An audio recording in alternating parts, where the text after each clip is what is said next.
24oro.com está continuando con su cobertura. Aquí en el momento que Ivar Ashes lo va a ejercer su derecho de voto aquí en Corsao. Ivar Tawata, ex ministro presidente de Aruba, tiempo que estaba en Pueblo Soberano.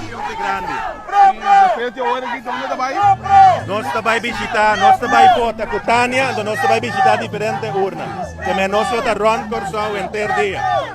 Essa lista do nome, calculação de voto, calculação de assento. Nós respeitamos o qual pueblo de nós, mas nós pedimos sostém masal para nós para o pueblo. Se porque para pro Corsao trapabo, dona nós sostém masal, ando logo mira o resultado. Agora, kita é promessa decisão que você toma.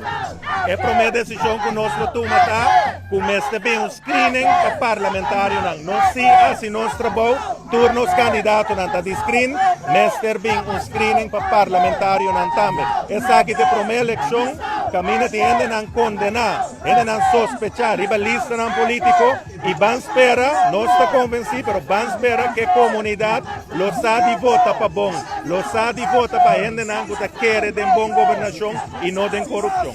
Acho mais danke. Danke. A campanha vai op bom, nós estamos contentes, partido bom organizado, 10 lunas de trabalho duro que nós está claro para seguir servir do parlamento do governo também. O pueblo de Corsao vai votar massalmente para bom, para ainda na limpo que quer de boa governação, essa é uma garantia.